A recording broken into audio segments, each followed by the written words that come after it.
morning, students of class 12th. Myself, Mohit Misra.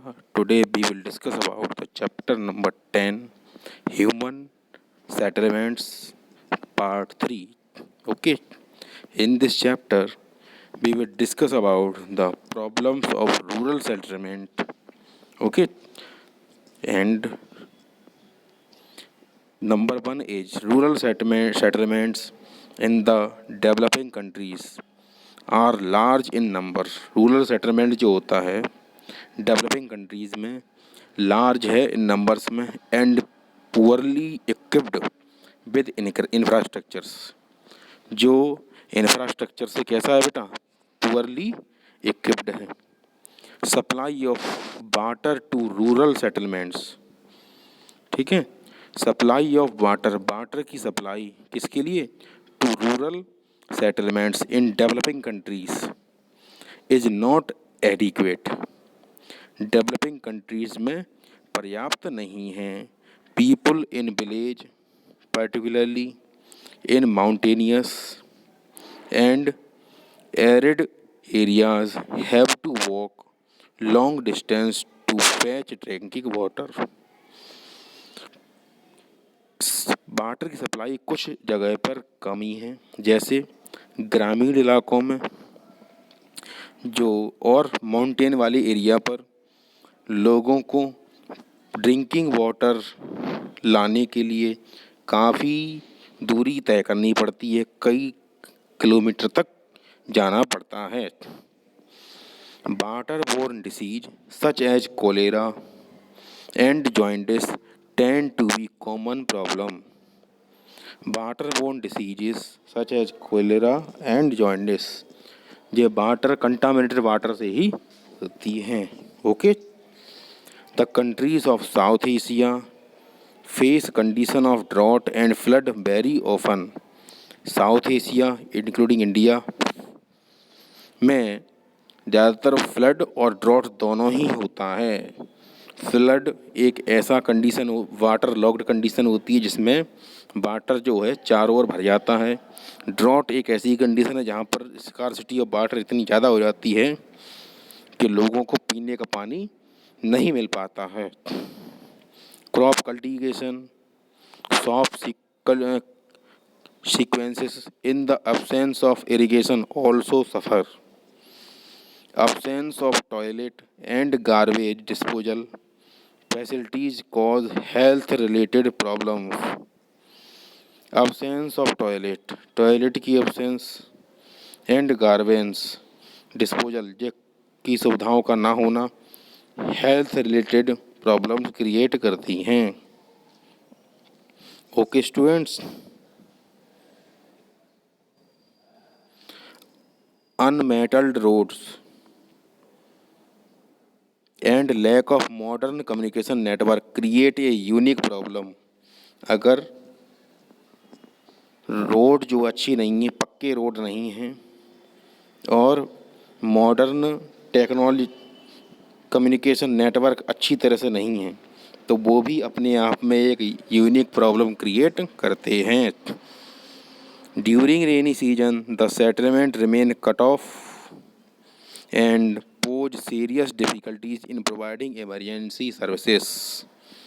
किसी की बीमारी है, कोई हॉस्पिटलाइज्ड होना चाहता है तो उसको जब रेनी सीजन में जो सेटलमेंट्स का जो कनेक्शन लिंक जो होते हैं रोड्स वो कट हो जाती हैं या वॉश्ड अवे हो जाते हैं by the rainy water, then he और शी और they may have to suffer. Okay, so this was the एक acute problem of the rainy season। Okay, now अब हम पढ़ते हैं अर्बन सेटलमेंट्स के बारे में। अर्बन सेटलमेंट्स क्या होता है? इन 1810 1810 में एडी में London was the first urban settlement to reach a population of 1 million. 1810 के पास लंदन पहला ऐसा सिटी रहा जहाँ पर जनसंख्या 10 लाख के आसपास पहुँच गई थी। By 1982, approximately 175 cities, approximately 175 cities in the world had crossed the 1 million population mark. 1982 तक आते आते 175 सिटी जो थी विश्व में, वो 10 लाख की जनसंख्या 1 मिलियन पॉपुलेशन क्रॉस कर गई थी. Presently 48% of the world population lives in urban settlements compared to only 3% in the year 1800. सन 1800 में जो मात्र 3% थी, अब वर्तमान तक आते आते टोटल की 48% यानी कि 48% world population in urban settlements में लाइव करने लगी है. अब क्लासिफिकेशन करते हैं इनका. Classification of urban settlements. Some of the common basis of classification are size of problems, occupational structures and administrative setups. Okay, कौन कौन से होते हैं? Size of population, occupational structure and administrative setup. Number 1, population size. It is an important criteria used by most countries. Population क्या है? It is an important criteria है that used by most countries to define urban areas. The lower limit of population size for a settlement to be designated as urban is 1,500 in Colombia, 2,000 in Argentina and Portugal, 2,500 and USA and Thailand 5,000. 2,500 of USA and Thailand में 5,000 in India and 30,000 in Japan. Minimum population का जो parameters है वो भी अलग अलग है city में. जैसे जो लोअर लिमिट पॉपुलेशन साइज की किसी शहर को बनाने के लिए होती है वो 1,500 1500 लोग अगर हैं तो वो कोलंबिया में है. अर्जेंटीना में 2,000 लोग रह रहे हैं तो उसको, और पुर्तगाल में, तो हम उसको शहर बता देंगे. ओके, 2,500 लोग अगर रह रहे हैं तो उसको अमेरिका और थाईलैंड में है तो उसको शहर माना जाएगा, सिटी माना जाएगा. इंडिया में अगर वो जनसंख्या 5,000 है तो हम उसको सिटी का दर्जा दे सकते हैं. एंड 30,000 लोग कम से कम होने चाहिए एक शहर के लिए Japan. Density of population is also an important factor. For example, in India density of 400 person per square kilometre and share a non agriculture worker are taken into consideration.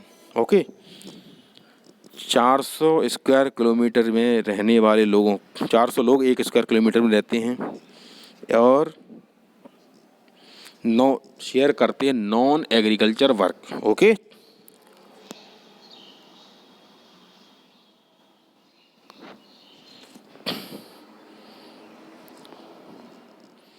अब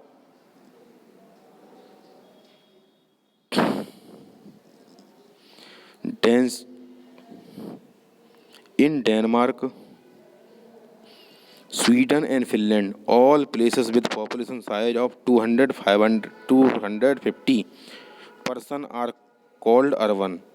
अगर ये 3 राष्ट्र हैं, जैसे आपका डेनमार्क है, स्वीडन हुआ, Finland हुआ, उसमें अगर 250 पर्सन पर स्क्वायर किलोमीटर में अगर रह रहे हैं तो हम उनको सिटी का क्लासिफिकेशन दे सकते हैं, सिटी का सिंबल दे सकते हैं. ओके बेटा.